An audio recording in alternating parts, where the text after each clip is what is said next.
मतलब मैं 14 साल की थी, एकदम मेरे चेहरे पे ऐसे डालकर चला गया। तो शायद मैंने पहली बार तेजाब का नाम सुना था वहाँ पर। सब लोग ये बोल रहे हैं कि मैंने एक इतिहास पलटा है कि 20 साल बाद मेरी एफआईआर हुई है। 17 साल की थी जब अटैक हुआ था। मेरी एफआईआर 22 साल बाद हुई है। तो जैसे कि और केस हैं जो जिन्होंने डर के मारे एफआईआर दर्ज नहीं करा पाई है, तो जैसे मैंने हिम्मत जुटाई ऐसी वो हिम्मत जुटाए।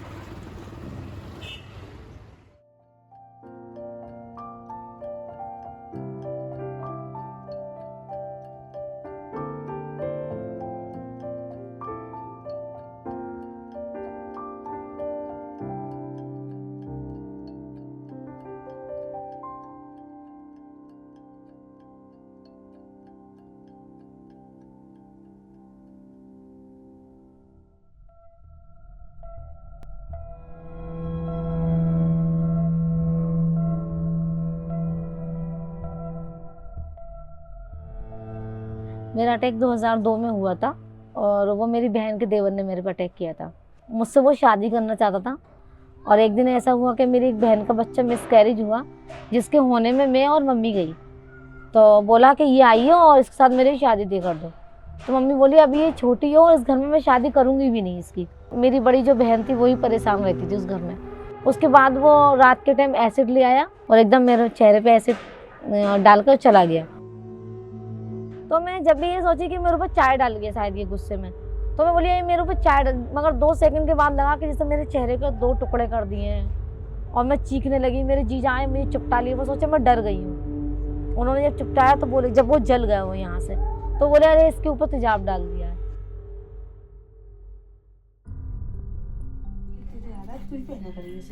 एक लड़का था तो मुझे चाहता था, लेकिन मैं उसे नहीं चाहती थी। उसे पता चल गया था मेरी मंगनी हो गई है, तो एक दिन आके बोला मैं तुझसे प्यार करता हूँ, तो मैंने मना कर दी। तो इसलिए उसने आके एक दिन मेरे फेस पे एसिड डाल दिया। मैं उस वक्त घर राजा मंडी से घर लौट रही थी। जलन हुई, ऐसा लग रहा था जैसे कि शरीर में से जान निकल गई हो। मैं चीखी चिल्लाई लेकिन कोई हेल्प के लिए नहीं आया। तो जब फिर मुझे होश नहीं रहा मैं कहाँ हूँ। जब मुझे होश आया जब मैं हॉस्पिटल में थी।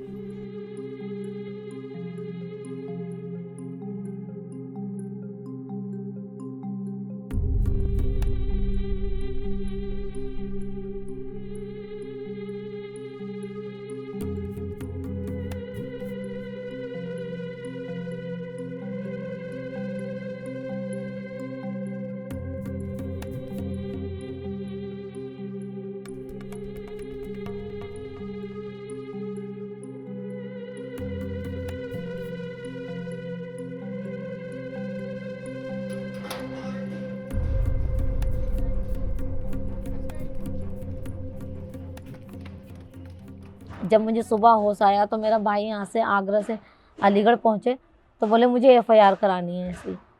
जब वो पुलिस स्टेशन पहुँचा वहाँ पर दिल्ली गेट, तो वहाँ पहले ही जाके मेरी बहन की सास और मेरी जीजा बैठे हुए थे।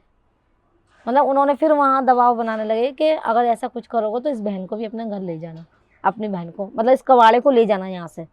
और मैं उस हालातों को देखती थी क्योंकि मेरा भाई एक था उस टाइम बड़ा समझदार। वो भाई बोलता था अगर तूने हमने एफआईआर कराई तो वो लोग ये बोलते हैं कि इस बहन को भी घर ले जाना। मतलब उसके 2 बच्चे थे और मेरा परिवार में कोई सपोर्ट नहीं था। मतलब एक वॉचमैन ही करने वाला भाई, 3 बहन भाई और थे, एक मैं हो गई और एक मेरा परिवार और जुड़ जाता, मेरी बहन जो घर बैठा दी जाती। उसके 2 बच्चे थे, कहाँ तक सपोर्ट करता वो भी। अटैक के बाद रिकवरी में तो मुझे 8 से 9 महीने लग गए थे। और फिर मेरी सर्जरी भी काफ़ी 8-10 सर्जरी हो चुकी, लेकिन मुझे कहीं से सपोर्ट नहीं मिला। जो मेरी मम्मी के पास था जो सारा खर्च हो गया। मेरे पापा का बीमा मिला हुआ था वो खर्च हो गया। और मेरी मम्मी जब सर्जरी हुई तो मेरी मम्मी ने अपना खुद का काम कर करके करा। और घर में पहले मैं ही सपोर्ट करती थी। मैं पढ़ाती भी थी, ट्यूशन पढ़ाती थी, जॉब भी करती थी, खुद भी पढ़ती थी। तो अटैक होने के बाद तो काफ़ी घर में दिक्कत हो गई थी।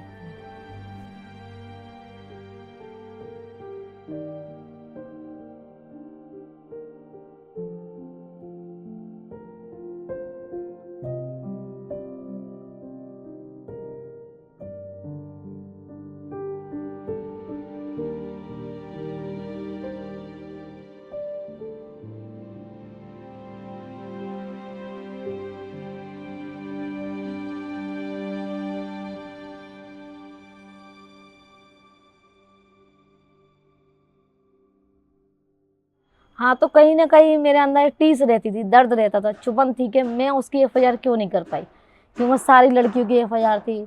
सब लोग अपनी एफआईआर कहते थे कि हमने अपनी सज़ा दिलवाई। बहुत से लोग मेरे रिश्तेदारी में ये बोलते थे कि इसने पैसा ले लिया होगा उससे, इसलिए एफआईआर नहीं कराई। मतलब मेरी ससुराल में भी यही बात होती थी। तो बहुत बुरा लगता था मुझे सुनने में, लगता था मैं कुछ ना कुछ कराऊंगी। बहुत जगह इवेंट होते थे, मैं जाके वहीं अपनी बात रखती थी। मुझे यूं ही लगा कि मुझे एक तो सरकार की तरफ से कोई मुझे सपोर्ट नहीं था। आज मेरा बेटा है, कल को वो बड़ा होगा तो मैं उसके लिए क्या करूँगी। मतलब शिरोज़ मुझे जॉब दे देगा, शिरोज़ कब तक मुझे जॉब देगा, कब तक मेरे हाथ पर चलेंगे। कल को मेरा बेटा बड़ा हो रहा, उसके लिए भी मुझे कुछ करना है। मतलब एफआईआर करूँगी, कुछ तो मुझे सरकार की तरफ से वो होगा, मेरे बेटे को सपोर्ट मिलेगा। तो मैं ज़्यादातर तो मैं यही चाहती हूँ कि मुझे न्याय मिले और उसको सज़ा मिले। वैसे तो मुझे कोई उम्मीद भी है लेकिन नहीं भी है, क्योंकि मुझे तो बस ये करना था कि मुझे एफआईआर दर्ज करानी थी। अब उसका तो पता ही नहीं है कि उसे कहाँ से ढूंढेंगे, उसे ज़्यादा जानकारी तो थी नहीं। लेकिन ये है कि अगर मिल जाएगा अब तो उसे सज़ा भी हो जाएगी। मेरी एफआईआर दर्ज नहीं हुई तो मुझे कंपनसेशन नहीं मिला, और ना मेरा वो जो पेंशन मिलती है वो भी नहीं मिली, और जो एक सर्टिफिकेट बनता है वो भी नहीं मिला। सुना है कि ऐसे अटैक लड़कियों को जॉब भी मिलती है गवर्नमेंट। पढ़ी हूँ तो मुझे जॉब मिल जानी चाहिए, नहीं मिली।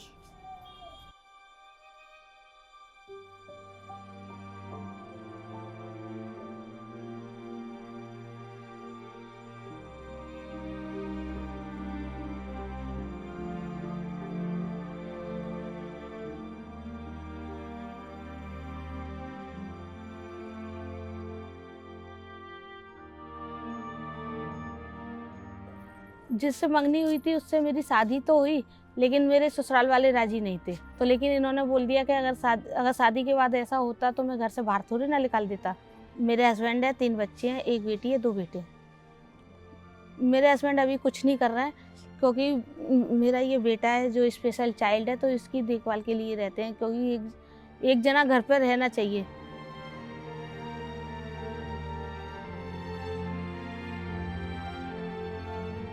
मेरी एफआईआर 22 साल बाद हुई है, तो जैसे कि और केस हैं जिन्होंने डर के मारे एफआईआर दर्ज नहीं करा पाई है, और मैं चाहती हूँ यही कि वो अब बाहर आए निकल के, और जैसे मैंने हिम्मत जुटाई ऐसे ही वो हिम्मत जुटाए और एफआईआर दर्ज होगी। सब लोग ये बोल रहे हैं कि मैंने एक इतिहास पलटा है कि 20 साल बाद मेरी एफआईआर हुई है। तो कहीं ना कहीं ऊपर वाले के अभी न्याय मिलना था मुझे, तो न्याय मिला। कल को मैं भी बाहर, मेरी माँ ने मेरे को बाहर पढ़ने के लिए भेजा है, कल को मेरे साथ भी हो सकता है, तो मेरे को मेरी माँ से हिम्मत मिलेगी कि मैं हारूं नहीं। उस टाइम पे इतना हिम्मत नहीं थी मम्मी के पास, बट इतनी हिम्मत वाली जो शेरनी मेरे साथ है तो मेरे को भी हिम्मत मिलती है अपनी माँ से। कभी न झगड़े निपट सकेंगे बरछी तीर कमानों से, दुनिया के झगड़े निपटेंगे प्यार भरी मुस्कानों से। छोटा सा संसार हमारा, मिलजुल कर रहे सभी इंसान, नीचे बिछी मखमली धरती, ऊपर तना सुनील वितान।